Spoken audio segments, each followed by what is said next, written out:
Hello, my name is Caroline Hernandez, and I'll be discussing the perspective gain and cultural differences on The Spirit Catches You and You Fall by Fadimen. Reading chapter 1 gives me a perspective that the disparity between Hmong and American views on health and medical care is made evident by these birth ceremonies. The Hmong accepts natural deliveries, while Americans are concerned over childbirth in sanitized hospital rooms. Fadimen shows the Hmong's remarkable and stomach resilience while highlighting the cultural and practical significance of shamanistic healers in Hmong society by describing how Leah would have been born if she had lived in Laos. Fadimen emphasizes the fundamental differences in Hmong and American cultural attitudes around delivery once more. The placenta is viewed differently by Hmong and Americans, with the Hmongs viewing it as valuable for their spiritual journeys, while Americans quickly discard it for sanitary reasons. This contrast in attitudes towards the placenta is perhaps an example of how these two belief systems differ.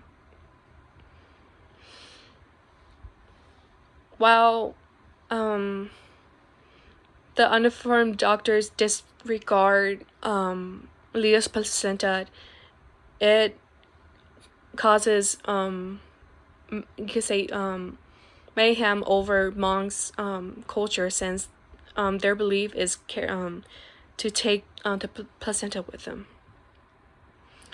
Fadimen demonstrates in chapter 2 her proclivity for employing historical study and to comprehend the current Hmong mindset. This is a method for shedding light on the cultural beginnings. Fadimen's statement about the Hmong people's resistance to following commands or submitting to authority figures is easier to understand the interactions between the Lees and the medical staff at the hospital in Merced. It is evident from Fadimen's portrayal of the Hmong early history that resiliency permeates the entire Hmong ethnic character. In chapter 3, Leah was showing signs of epilepsy and was thought to have a direct connection to the loss of a soul, since her parents was unable to perform her soul calling ceremony for 3 months after her birth. A quote that got my attention was, "In their attitudes towards Leah's seizures, the Lees reflected this mixture of concern and pride. The Hmong are known for their gentleness with which they treat their children." Her parents' mixed reaction to her condition contrasts sharply with their approach of Western medicine, which aims to treat everything seen as potentially concerning or challenging to the body.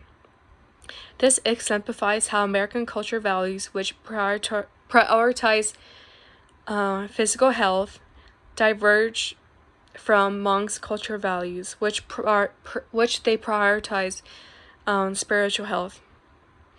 The Lees express a perspective that would be puzzling to non-Hmong Americans by viewing Leah as anointed because of her epilepsy. They have pride of her epilepsy rather than trying to abolish it. But it is nevertheless evident that they have conflicting views concerning Leah's health, as seen by the fact that they place the blame on her.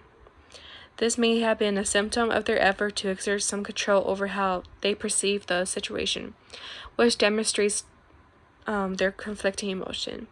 I also thought how pointing blame at someone or something can be also a cultural difference. Thank you.